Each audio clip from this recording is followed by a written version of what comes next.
Hey everyone, a little follow up on the hearing yesterday in the Karen Reed case because it was a long hearing. It was an infuriating hearing. I I feel like after that hearing yesterday, you can only reach two conclusions: that the Commonwealth, who hasn't played fair the entire time, now have shown there is no level too low to stoop to. The misstatements made, the allegations implied, all of which has, to me, two purposes: get AJ out of there and throw the ARCA guys out, because we are deadly afraid of them testifying, especially if they can testify with the knowledge for the jury that they were hired by the feds. Yesterday was a tale of two cities. It was a tale of two lawyers. It was a tale of two motions, because the defense was arguing Massachusetts Ethical Code 3.3A1, which is that lawyers must be truthful to the court, that they can't misrepresent knowingly to the court any evidence, any statements. And Hank Brennan kept arguing Rule 14 motions that the state didn't receive the evidence that they were supposed to receive on time by the defense. That's a step up from last time, where he openly misstated. I don't know what words I can use. I'm not a lawyer, and I probably can't say lie because, but he openly misstated where he got the evidence from. And he kept wildly speculating all through yesterday. No evidence. Alessi had binders of evidence. He could point you to where in the transcripts, where at the sidebar. Hanky Panky said, I'll find it. And he didn't prepare anything. But what happened yesterday? We all know yesterday happened because last week, the 18th, Brennan all of a sudden dropped a bomb. Alan Jackson and Davey Annetti and the defense team hit paid arrangements with ARCA. The experts who testified, John was not hit by a car.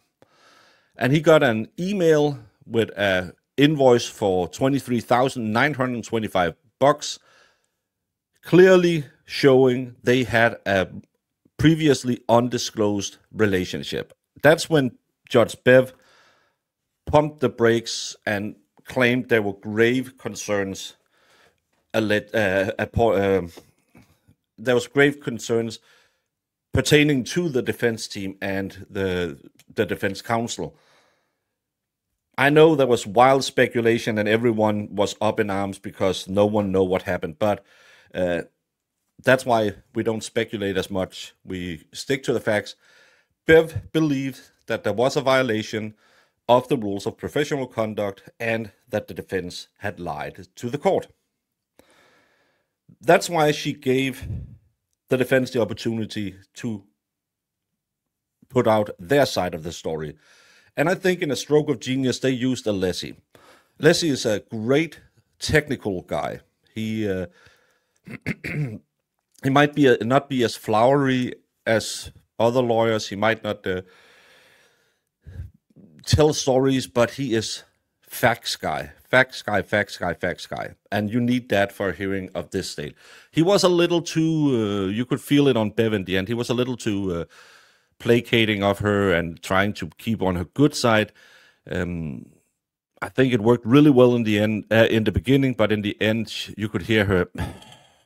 It was getting close to claw o'clock, so she didn't want to listen to it. And she had her normal interjections, no speculation, don't tell me what you're doing, constantly interrupting the defense, as it's per use, as the young kids say. Didn't do the same to the state again, which I feel shows bias, but it won't change anything.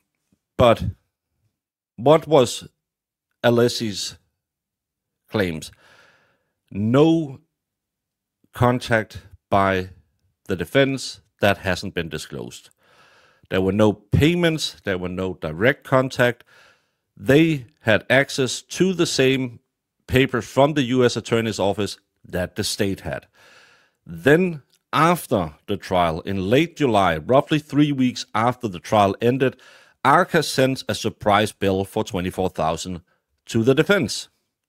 Defense then contacts the U.S. AG and says, "Are we paying this?" And he says, "Yeah." And someone who takes care of bills at Jackson's office pays the bill. Nothing more than that. This bill is shared by the defense with the prosecution on February 12th, 6 days before Alessi claims he got it from the feds. So either Alessi lied or Alessi didn't know. Both of those points isn't good for the state. But he had in his possession, shared by the defense team, that bill. It wasn't a surprise bill. There was no going behind the back of the court. Brennan had all of it already. There was no funny business. They didn't pay for trial time. It was travel and preparing for testimony. Normal expenditures for an expert.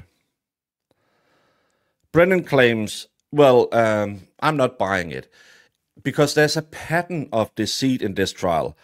And the defense obscured their ties with ARCA. And there must have been some off the book. He was very, kind of like me, I'm trying not to get in trouble. He danced around what he really meant, because he just hints of off the books chats with the U.S. Attorney's Office. There was chunks of evidence missing. He then kind of corrects his statement from last week that it was a mistake that he didn't know he had it from the defense. But still, even though I got it from the defense, it's very damning. And to me, he got caught with his fingers in the cookie pot, because he clearly overstated what he had. Bev blew up because she had clearly an overreaction to what he got. And yesterday he couldn't clean it up, in my opinion. He kept on implying that, well, they didn't turn over evidence in time. He's representing the Commonwealth, who hearing after hearing denied having the lab look at evidence and didn't turn it over till just pre-trial it the first time. Sounds kind of funny. Bev, I'm going to do a bad breathe. Last week she blew up and jumped up and threw everything on a loop. Now we had to get to this. She claims that they had a sidebar on February 6th where Jackson had said no more ARCA discovery existed, and now we found this invoice. And Alessi said, well, we didn't know about the bill because it's someone at the office who paid the bill. They didn't think anything of it. It's just, something according to the papers has to do with the Karen Read case. We'll pay it because it must be something that is from the Karen Read case. Happens all the time. And then she showed that bias Bev is bias Bev, because that's a big problem in this case. There are two different ways you treat the defense and the state. When he is saying, well, I think it could be no speculation. But when Brennan is up there, he just spins a tale of murky relationships and he has no proofs. It's just some vibes. And she keeps letting him talk. But Brennan can do it. But when Alessi is saying, well, I could speculate that, well, no speculation. So again, she shows bias, Bev is bias. She blew her top, believed Brennan, which I wouldn't do at this point, made this hearing, yells at the defense for speculating while letting the state do it constantly. Then after 4 hours, because we started at 11, she had an hour lunch break. After 4 hours, what does Bev do? This lady who's clearly highly prepared for this argument and are ready, well, she punts it again. See you March 4th. No resolution, nothing. Why? Why did we have it? What? To me, it's a nothing burger. A nothing burger that served like the finest, I don't know, Baconator with extra gold leaf and everything. But in the end, all Brennan is putting all of his untruthfulness to the court, the Massachusetts Rule 3.30A1 on is someone paid an invoice 3 weeks after the trial. He claimed that ARCA keeping a timesheet was a clear indication that they were working with the defense. No. Go back to your lawyer's office, Brennan. I'm pretty sure every single lawyer in your office keeps a timesheet in 6-minute increments saying, talk to Karen Reed's attorneys today. That's a billable hour that'll go on the state payment. Talk to this and that. It's a billable hour. They'll go on some bill at some time. This is exactly the same. Experts, 3 hours prepping for expert testimony. They'll write that in because ARCA doesn't work for free. And this whole thing, well, the experts were paid to change their mind. ARCA isn't working for free. ARCA is a major government worker. It has a very high credibility. And now you are implying that they're not even paying the experts. They're paying ARCA to change the experts' testimony. If I was Bev, I would order affidavit from Dr. Wolf if he had a payment plan with the defense. If not, then Brennan should be in violation with Massachusetts Rule 3.3A1, which is being untruthful to the court. He knowingly hypes up a nothing burger. The defense, I feel, came out of it pretty unscathed. You could say maybe AJ had a little bit of a Rule 14 violation, but nothing near what Bev wants, because she wants to throw him off his A-hot reach. And there's nothing there. There's absolutely no indication that Brennan is right. But I'll bet you she will chastise the defense, and I don't believe she will say to Brennan, you are out of line, you are misstating, and you are overhyping. I don't know. This was supposed to be a shorter video. It's 15 minutes now because, again, Bev, stop being biased.